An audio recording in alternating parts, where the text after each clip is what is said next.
Rain slicks the cobblestones near Rue des Rosiers, turning every street lamp into a glare you can't hide in. Boots pass. German, then Millis. Your fingers stay warm around cold steel in your coat pocket. A folded paper changes hands in a doorway and the name on it tightens your throat.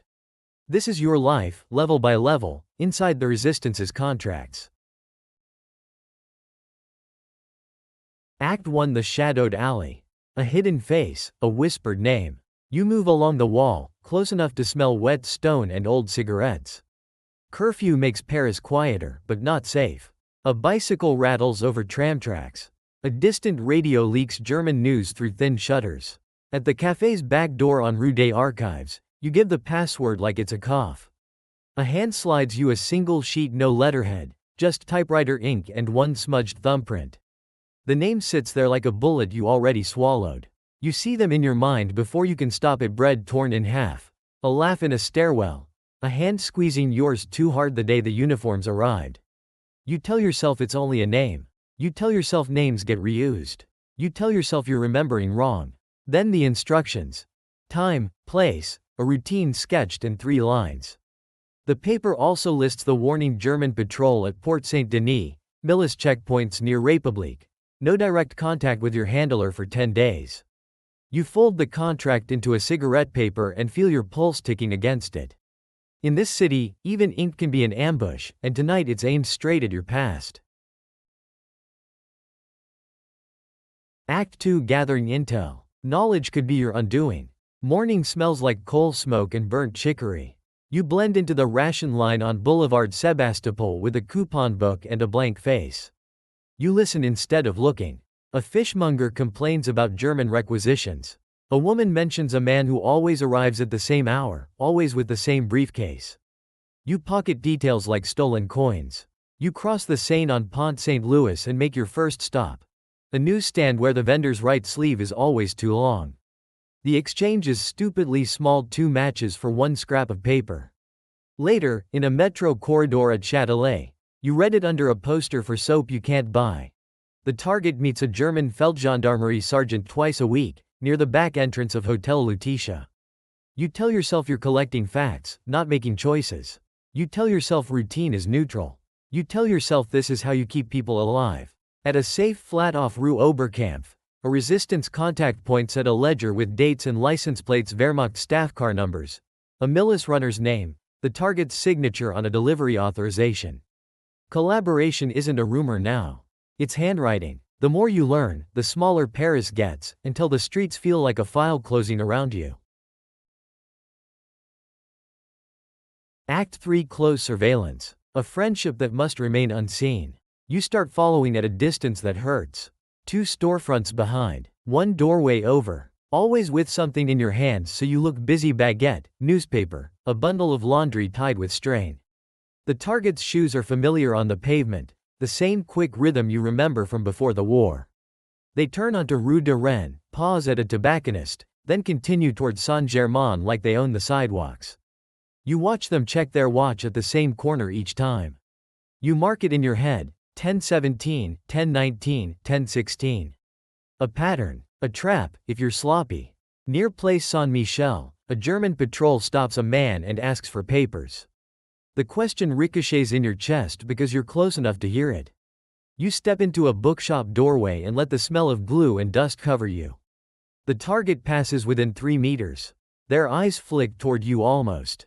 Not quite. You tell yourself they didn't see you. You tell yourself you're just another shadow. You tell yourself the old version of them is still somewhere inside. Then you catch it. A brief exchange by a parked Citroën, your target's hand, a sealed envelope, the Feldgendarmerie armband. Your stomach drops, not from surprise, but from recognition. Staying invisible is easy. Living with what you see is the part that costs blood. You've mapped their steps and memorized their tells. Now the deadline tightens, and the resistance stops asking for observations. When the order becomes a choice, your hands are the only vote that counts. Act 4: The decision. When the order stops being abstract. The contract warms against your ribs as you climb 4 flights in the dark, counting steps that creak and steps that don't. In the safe flat, the blackout curtains leak thin blades of streetlight. A chipped enamel basin. A bar of soap shaved to nothing. On the table, a Sten gun wrapped in oilcloth, a single spare magazine, a bicycle pump, and a small glass vial with a paper label cyanide.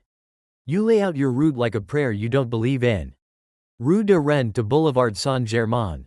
The alley by the courtyard gate. The café awning you can duck under if the Feldgendarmerie come. You tell yourself you're choosing the cleanest angle. You tell yourself hesitation is what gets couriers caught. You tell yourself the name on the page doesn't change the math. But the math has a face. It has a voice you can still hear in a stairwell. You check the Sten's bolt twice, then once more, because your hands want a reason to shake. A decision isn't a moment. It's a door you close softly so the sound doesn't give you away. Act 5 Collision Course. The city becomes a weapon and a witness. You leave before dawn when Paris is only delivery carts and distant engines. The bicycle chain clicks too loud in your head, even when the street is empty. At Port Saint-Denis you pass a patrol by keeping your eyes tired and your papers ready: work permit, ration card, a forged stamp that looks just wrong if someone stares. At a kiosk near Odeon, you stop like you're buying yesterday's paper. You watch reflections instead of faces. A Citroën staff car idles 2 blocks away. A Millis man in a leather coat smokes with his back to a doorway, too still. You taste metal and realize you've been biting your tongue. You tell yourself the resistance picked this time for a reason. You tell yourself you can do it without noise. You tell yourself you'll be gone before anyone understands what happened. Then the target appears, same stride, same briefcase, turning into the narrow cut between buildings where the courtyard gate waits like an open mouth. In occupied Paris, every street is a corridor, and you are the thing moving down it toward impact. Act 6 Confrontation and Consequence. The name on the contract finally looks back. The alley smells like damp plaster and cabbage water from a kitchen window. Your shoes slide once on slick cobbles, then find grip. The target slows at the gate, exactly as the note said, hand reaching for the latch. You step out close enough to see the nick on their knuckle you remember from years ago. You don't say their name at first. You let the pistol speak by existing, low and steady under your coat. Their eyes cut to it, then to your face, and something tightens: recognition, calculation, both. You tell yourself you won't listen. You tell yourself words are another kind of trap. You tell yourself the only mercy is speed. But they talk anyway. A short sentence, a date, a detail nobody else would know. The briefcase shifts in their hand and you realize it isn't heavy with papers, it's heavy with choices. You fire once because you know the sound will travel. They fold down without drama, as if the city finally claimed a debt. Later, you wash your hands at a public fountain until your skin stings, and the water keeps running like it can erase a name. The contract is finished, but the ink has moved inside you, and it doesn't dry. That night, the curfew siren doesn't feel like an order.